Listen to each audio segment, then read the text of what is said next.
Welcome to the first episode of If You Can See It, You Can Be It. Over the next 4 weeks, BTV is going to bring you the stories of men and women who have excelled in their chosen career choice. In our first episode, meet Brian Shear, son of head basketball coach Wayne Shear. Brian turned his passion for sports into a career that has brought him from the piney woods of Monticello to the Ozarks of Poplar Bluff, Missouri. Currently, Brian is an assistant basketball coach of Three Rivers Community College.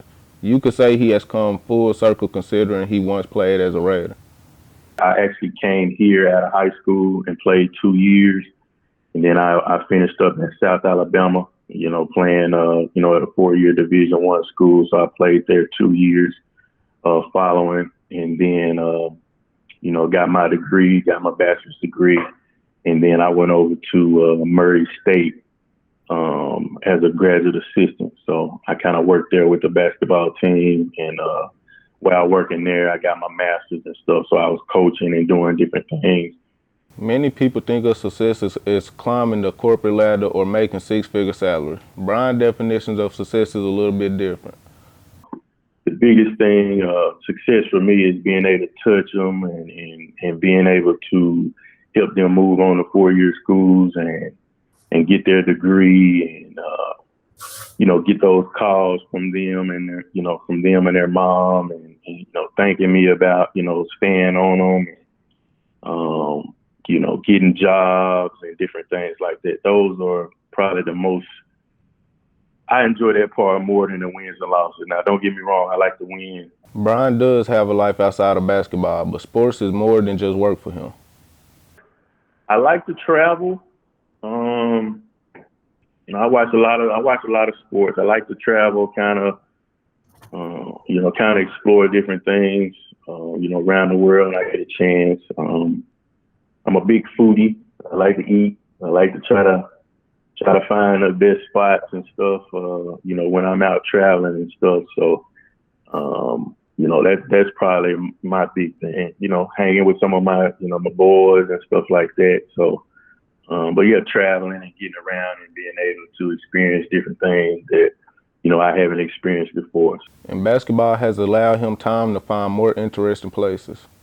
Playing in South Alabama, we went to Ottawa in Canada, which was kind of a different, it was Canada, but it was more on the French side. So, it was kind of almost like a whole different culture. Obviously they spoke a lot of French. The different, the way people move around, the restaurants and different things. That was a pretty unique environment. It was something a lot different that I hadn't experienced at that time. So, with hopes of one day becoming a head coach, his main goal for the future is continuing the cycle of helping those in the business, much like he has been helped through the years.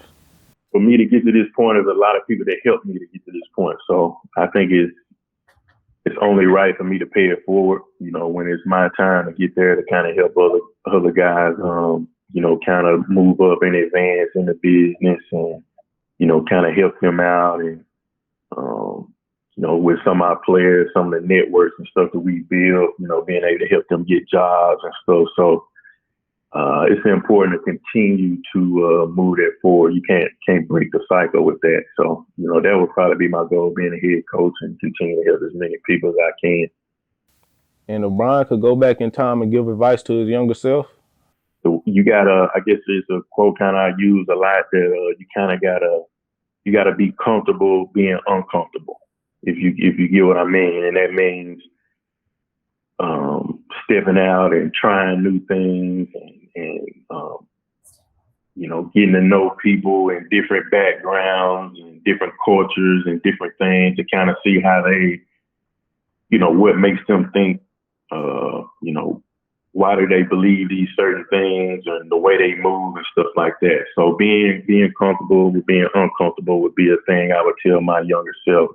In a world where things sometimes seem overwhelming, Brian offers some advice for younger people. I think the message I would say is don't fall into the social media trap.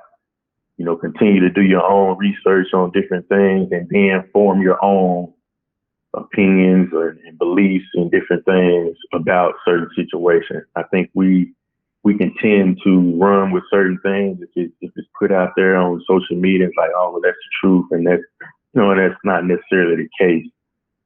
Thanks to the younger coach Shear for taking the time to answer our questions. We will be back tomorrow with another episode of If You Can See It, You Can Be It.